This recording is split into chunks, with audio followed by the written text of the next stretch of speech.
സാധ്യത എന്ന് പറയുന്നത് ആവശ്യപ്പെട്ട് അത് പദ്ധതിയായി അംഗീകരിക്കാൻ പറ്റുമോ എന്ന് പറയുന്ന വിലയിരുത്തലിലേക്ക് ബന്ധപ്പെട്ട വകുപ്പുകൾ ആ സാധ്യതയ്ക്ക് വേണ്ടി അന്വേഷിക്കുന്നിടത്തെ തുടങ്ങും. ആദ്യം ആ ആവശ്യം ഒഫീഷ്യലായിട്ട് അവിടെ എത്തണം. ഒരു MP ആയിട്ട് അത് എത്തിക്കുമെന്ന് പറഞ്ഞിരുന്നു. ഇന്ന് അവരുടെ തന്നെ കൂട്ടത്തിലുള്ള ട്രഷറി ബെഞ്ചിൻ്റെ ഭാഗമായ ഒരു ഉത്തരവാദിത്വമുള്ള പൗരനെന്ന നിലയ്ക്ക് തീർച്ചയായിട്ടും ആ ആവശ്യം ആഴത്തിൽ അവിടെ പതിപ്പിക്കും.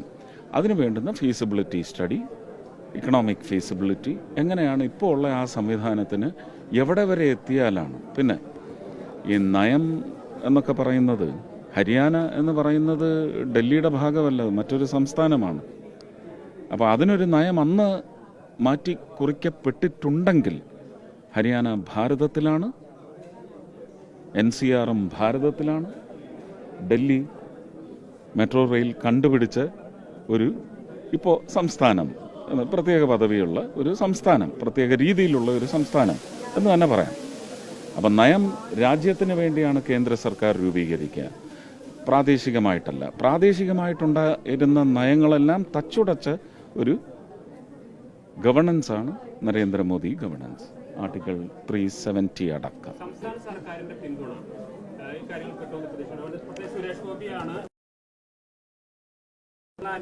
ഒരിക്കലുമില്ല.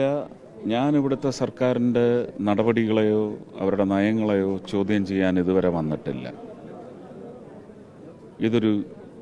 അതുപോലെ ഒരു ജനകീയ നയമാണ്. ഒരുപക്ഷെ റെയിലിൻ്റെ പേരിൽ കേരളത്തെ ബാധിക്കാത്ത പ്രദേശങ്ങളിലുള്ള മലയാളികളെപ്പോലും ഹൃദയനൊമ്പരമുണ്ടാക്കിയ ഒരു വികസനത്തിൻ്റെ പേരിലുള്ള ഒരു അധമ പ്രവർത്തനം നിങ്ങളുമൊക്കെ കണ്ടതല്ലേ. അപ്പോൾ അതിനൊക്കെ നമുക്ക് എങ്ങനെയാണ് പരിഹാരമുണ്ടാവേണ്ടത്? ആർജവമുണ്ടെങ്കിൽ 2 ലൈന് കൂടി നമുക്ക് ഇപ്പോൾ എക്സിസ്റ്റിംഗ് റെയിൽവേ ലൈൻ സിസ്റ്റത്തിൽ കൊണ്ടുവരാം. 2 ട്രാക്ക് കൂടി കൊണ്ടുവരാം. നിങ്ങൾ ആവശ്യപ്പെടുന്ന, നിങ്ങൾ മനസ്സിൽ കാണുന്ന അത്രയും ട്രെയിനുകൾ തരാൻ പറ്റും. ഇല്ലെങ്കിൽ ഇനി ഒരു ട്രെയിൻ പോലും അധികമായിട്ട് തരാൻ വന്ദേ ഭാരതിൻ്റെ ഇൻ്റർമിറ്റൻറ്റ് സർവീസസ് ഉണ്ട്. അങ്ങനെ ഒരു പദ്ധതിയുണ്ട്. മെട്രോ റെയിലിന് തുല്യമായ 2 സിറ്റി അല്ലെങ്കിൽ 3 സിറ്റിയെ കണക്ട് ചെയ്യുന്ന ഒരു ഇൻ്റർമിറ്റൻറ്റ് സർവീസ്. അതൊക്കെ റൂട്ട് ബസ് ഓടുന്നത് പോലെ ഓടും. പക്ഷേ അന്നേരം പിന്നെ ചില മാഫിയകൾക്ക് വഴിപ്പെട്ടുകൊണ്ട് അത് മുടക്കാൻ വേണ്ടി റെയിൽവേ വികസനം സാധ്യമാക്കണ്ട എന്ന് വിചാരിക്കുന്ന ഒരു ദുഷിച്ച രാഷ്ട്രീയം ഉന്നയിക്കൽ മാത്രമാവും അങ്ങനെയുള്ള തടസ്സങ്ങൾ ഉന്നയിക്കുന്നത്. അത് നിങ്ങൾ അന്വേഷിച്ച് പറയുക.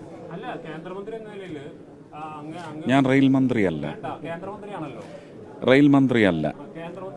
പക്ഷേ അങ്ങനെ വകുപ്പ് വിട്ട് വകുപ്പിലേക്ക് ഏതാ വ്യക്തി എന്ന നിലയ്ക്ക് ആവശ്യമേ അല്ല എന്ന് തന്നെയാണ് എൻ്റെ പക്ഷം.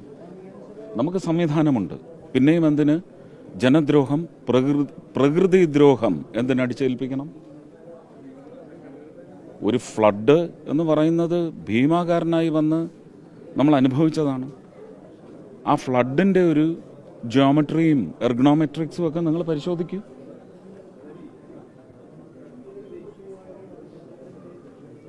സ്ഥാപിക്കപ്പെടാൻ പോകുന്ന സംവിധാനം എങ്ങനെയാണ് ഇതിനെ ബാധിക്കാൻ പോകുന്നത്? റെയിൽ വേണമെന്ന് പറയുന്ന എഞ്ചിനീയർമാർക്ക് എൻവയൺമെൻ്റൽ സയൻസ് എന്താണെന്ന് അറിയില്ലല്ലോ. അറിയാത്തവർ അറിയുന്നവരെ കൊണ്ട് റിപ്പോർട്ടുകൾ സ്വീകരിക്കും, സൃഷ്ടിക്കും. ആ സൃഷ്ടിയിൽ അധമമില്ല എന്നങ്ങനെ നമ്മൾ പറയും. അവിടെ ചർച്ച വരും. ആ ചർച്ച ഇന്ന് കേരളം പറയുന്നത് വേണ്ട എന്നാണെങ്കിൽ ആ വേണ്ടായുടെ കൂടെയാണ് ഞാൻ.